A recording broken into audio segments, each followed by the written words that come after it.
Hello friend, welcome to my channel. Friends, आज इस video में मैं करेला और खीरा टेरेस गार्डन पर उगाना आपसे शेयर करूंगी। हम लोग कुछ ना कुछ टेरेस गार्डन पे सब्जियां उगाते रहते हैं और इस तरह से टमाटर, बैगन, बहुत चीज़ें हमने उगा रखी है। ये गर्मी की सब्जियां आप अगर लगाना है तो 15 मार्च तक ज़रूर लगा लें।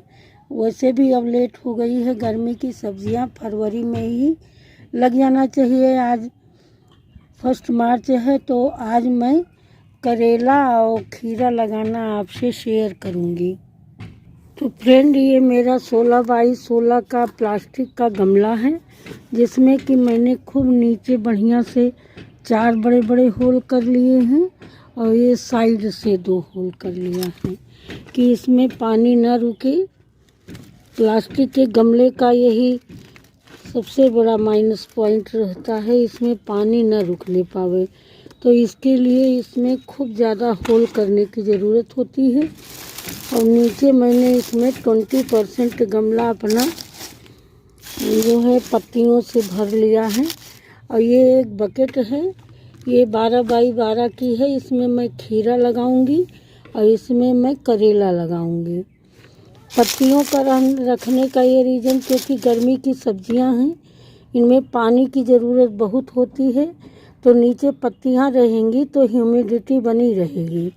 ये पत्तियां पानी को सोख के रखेंगी और इसमें ह्यूमिडिटी बनी रहेगी। और 2-3-4 महीने जब तक मेरी फसल तैयार होगी तो ये फर्टिलाइज़र बन के तैयार हो जाएंगी। इसलिए मैंने 20% अपने गमले को ये पत्तियों से भर लिया है। तो इन गमलों के लिए मिट्टी मैंने कैसी बनाई है, ये देखिए। ये 50% मेरी गार्डन की सॉइल है। गार्डन सॉइल क्या, पुराने गमलों की मिट्टी है जो कि आपको दिख रही होगी, एकदम भुरभुरी है। और इसको कई दिन से मैंने 10-10 दिन से धूप में खूब सही से इसमें धूप लगा दी है, जिससे मिट्टी स्टेलाइज हो गई है। और ये काऊ डंग मैन्योर है, ये बिल्कुल सड़ी हुई गोबर की खाद है गाय के। तो इसको 40% मैंने लिया है। ये मेरा 90% हो गया।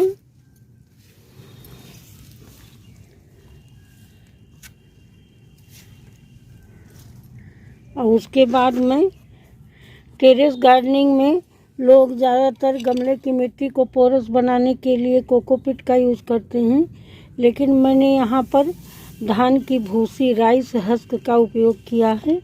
इससे मेरी मिट्टी पोरस भी बनेगी और ये भूसी में बहुत तरह के तत्व पाए जाते हैं और इससे पोषण भी मिलेगा। जबकि कोकोपीट में केवल वो पानी होल्ड करके रखता है और उसमें किसी प्रकार का पोषण नहीं होता है, पोषक तत्व नहीं होते हैं, वो बिल्कुल बेजान होता है। केवल पानी होल्ड करने के लिए उसको लोग डालते हैं। और मिट्टी पोरस, तो इससे मेरी मिट्टी भी पोरस होगी और मेरे प्लांट को पोषण भी मिलेगा। और उसके बाद मैं ये देखिए, ये है मस्टर्ड केक। तो मेरे पास इस तरह से बड़े बड़े टुकड़ों में थी, तो मैंने पीसा नहीं, इनको मैंने क्रश कर लिया है। इस तरह से बड़े बड़े टुकड़ों में, तो इसको मैंने क्रश कर लिया है, पीसा नहीं है मिक्सी में। और एक भाग ये है और उतनी ही ये नीम खली भी मेरे पास इस तरह की है। तो इनको हम इसी में दोनों को मिला देंगे। कोई बात नहीं, ये धीरे धीरे पानी में जैसे जैसे हम पानी डालेंगे ये रिलीज होके धीरे धीरे मेरे प्लांट को पोषण देगी। मस्टर्ड केक में तो नाइट्रोजन, फास्फोरस सब कुछ होता है। पोटेशियम ये बहुत हमारे पौधों के लिए लाभदायक होती है, बहुत गुणों से भरपूर। और नीम की खली से में भी पोषक तत्व पाए जाते हैं, उससे हमारे प्लांट में कोई इंसेक्ट वगैरह नहीं लगेंगे। तो ये 2 चीज़ मैंने मिलाई। अब मैं इसमें थोड़ी सी राख मिलाऊंगी। राख जरूर मिलाएं। राख में तीनों गुण होता है।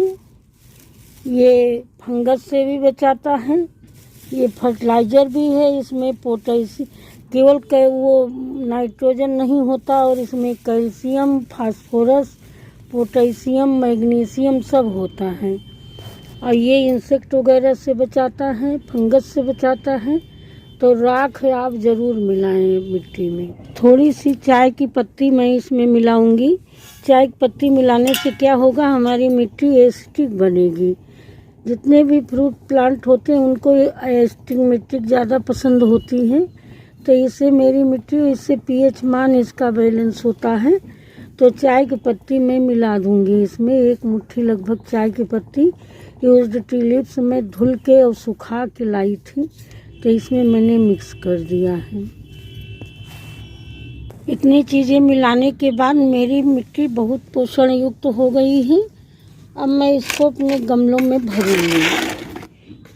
मेरा गमला 20% ऑलरेडी भरा हुआ है और इसको मैं भरूंगी। अब गमले में मिट्टी मैंने भर के और बिल्कुल सही से दबा दिया है, टाइप करके और दबा दिया है और इस तरह से समतल कर लिया है गमले की मिट्टी को। अब इसको मैं पहले पानी से पूरा भर दूंगी इसको।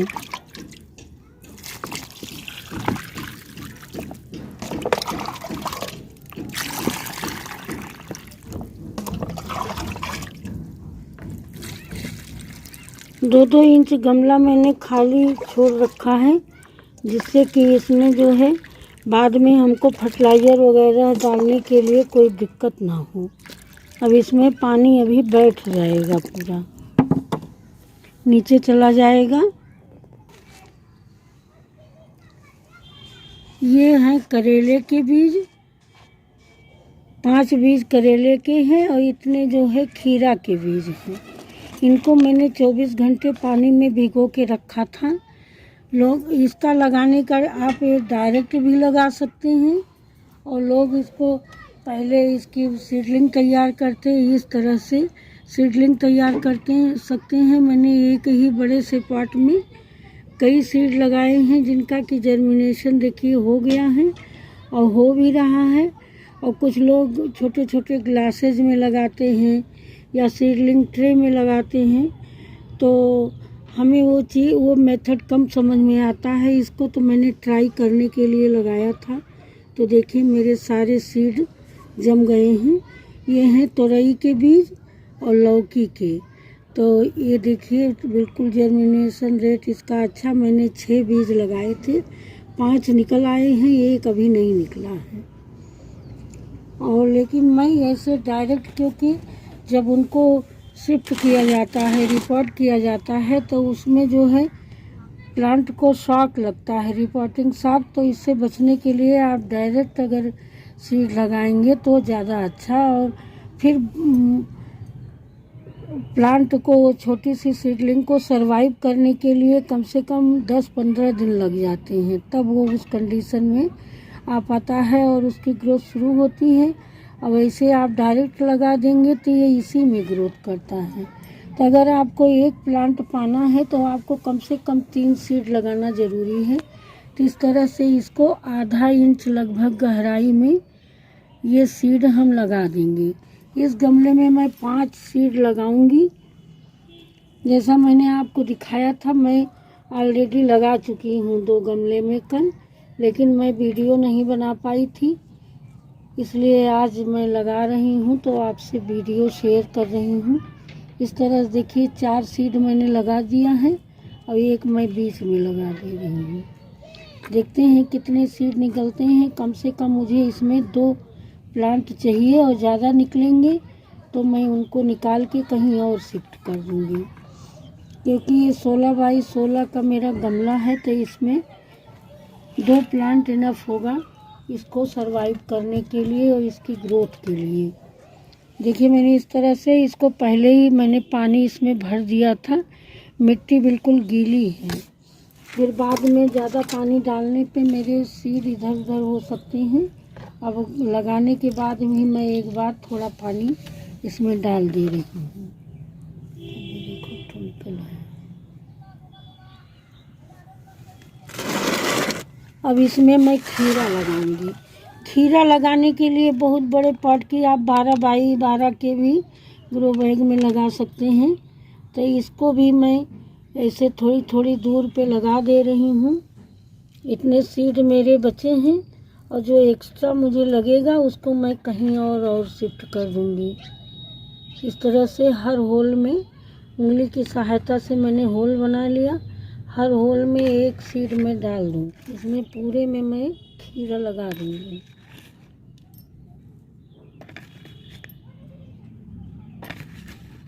फ्रेंड, ये सीड लगाते समय आपको ध्यान रहे कि आपका सीड अच्छी क्वालिटी का हो,